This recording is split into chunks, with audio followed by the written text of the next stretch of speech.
প্রতিনিয়ত বলতো গণতন্ত্র হারাম, গণতন্ত্র হারাম। যারা ফতোয়া দিত সব সময়, তারাই আজকে দেখেন গণতন্ত্রের সুফল, গণতন্ত্রের মাধ্যম দিয়ে যে প্রেসিডেন্ট বা প্রধানমন্ত্রী হলো, তার দাওয়াতে মজাই আর মজা। বিষয়টা এরকম না? তারপরে আমরা কিছু অনাকাঙ্ক্ষিত কিছু ঘটনা দেখলাম গতকাল ইফতার মাহফিলে প্রধানমন্ত্রী তিনি ডেকেছেন কিছু সম্মানিত ব্যক্তিবর্গ, তার মন্ত্রী পরিষদ সহ বাহিরের কিছু। এর মধ্যে আমরা দেখতে পারলাম শায়েখ আহমদুল্লাহকে, এবং আরো দেখতে পারলাম আপনারা সবাই এনাকে চেনেন, নাম হলো ইউসুফ, আব্দুর রাজ্জাক বিন ইউসুফ লামাজাবি, বা যাদেরকে বলা হয় আহলে হাদিস। এই আহলে হাদিসের এই আব্দুর রাজ্জাক বিন ইউসুফকেও সেই অনুষ্ঠানে দেখলাম। ইন্টারেস্টিং বিষয় হলো যে আমরা দেখলাম যখন প্রধানমন্ত্রী এই ইফতার মাহফিলে ঢুকতেছেন, সবাই দাঁড়িয়ে তাকে সম্মান প্রদর্শন করছেন, কিন্তু দাঁড়ালো না শুধু আব্দুর রাজ্জাক বিন ইউসুফ। যদিও এ ব্যাপারে হাদিসের মধ্যে নির্দেশনা আছে যে কাউকে দাঁড়িয়ে সম্মান করা, এ ব্যাপারে কিছু দিক নির্দেশনামূলক কিছু কথোপকথন আছে। হ্যাঁ, তবে এরকমটি যদি হয়, যদি কোনো মানুষ চিন্তা ভাবনা করে যে আমার সম্মানে সবাই যেন দাঁড়িয়ে যায়, তাহলে সে যেন তার জায়গা জাহান্নাম নির্ধারিত করে নেয়।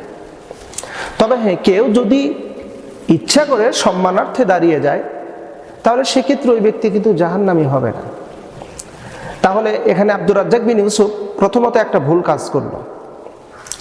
দ্বিতীয় নাম্বার হলো আদবের শিষ্টাচার।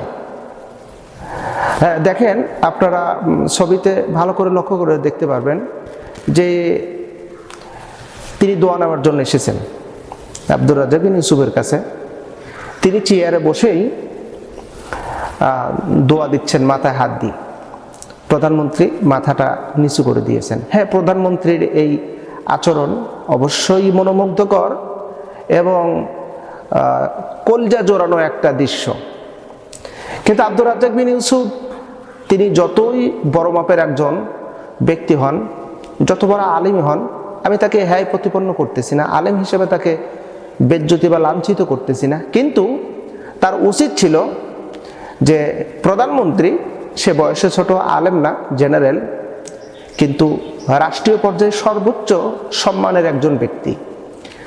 তার জন্য তো একটু আপনি দাঁড়ায়, মানে কুশল বিনিময়ের জন্য কুশল বিনিময়ের জন্য কিন্তু আপনি দাঁড়াতে পারতেন না? অবশ্যই পারতেন, 100% পারতেন, কিন্তু আপনি তা করলেন না। কেন করলেন না? জানি না, এটা আপনার বক্রতা। জানেন এটা আপনার বক্রতা কিনা নাকি সরলতা, এ ব্যাপারে আপনি কৈফিয়ত দেওয়ার জন্য প্রস্তুত হন। ইন্টারেস্টিং বিষয় হলো যে আপনি গণতন্ত্রকে হারাম বলেছেন, ঠিক আছে, তো গণতন্ত্রের মাধ্যম দিয়ে যিনি প্রধানমন্ত্রী হলো তার অনুষ্ঠানে আপনি গেলেন, তাহলে তো সেটাও তো হারাম হওয়ার কথা। বিষয়টা এরকম না? আচ্ছা, যাই হোক, আমরা পরবর্তীতে লক্ষ্য করে দেখলাম এই ইফতার মাহফিলে ইফতারির সামনে নিয়ে সবাই দোয়া করতেছে, হাত উঠেই দোয়া করে, কিন্তু আব্দুর রাজ্জাক বিন ইউসুফ হাত তুলল না। মানে মোনাজাতে সে হাত তুলে মোনাজাতে অংশগ্রহণ করলো না।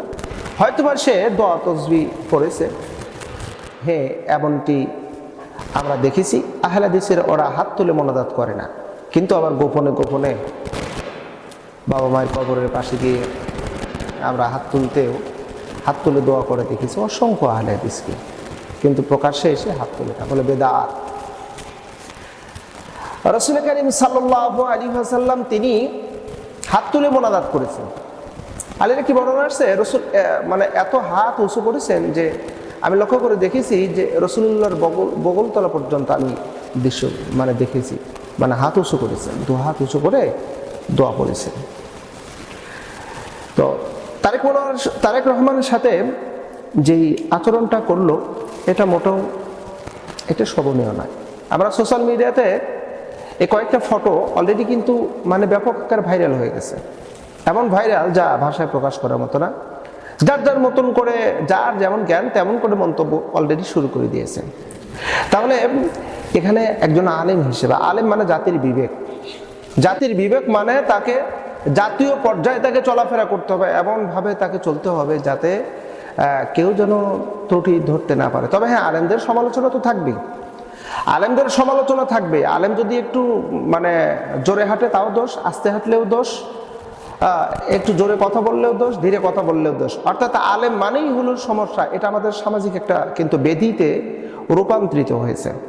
তবে তারেক রহমানের সাথে যেই আচরণটা হয়েছে এই আচরণে কিন্তু মোটেও আমরা সন্তুষ্ট চিত্ত না। আপনি যত বড় মুহাদ্দিস হন, যত বড় আলেম হন, তবে এ ব্যাপারে আপনাদেরকে সচেতন থাকতে হবে। আলেম সমাজ একটা রোল মডেল সমাজের জন্য। প্রিয় বন্ধুরা, তারেক রহমানের সাথে যেই ব্যবহার করা হয়েছে এই জন্য আমরা অনুতপ্ত, আমরা আন্তরিকভাবে দুঃখিত।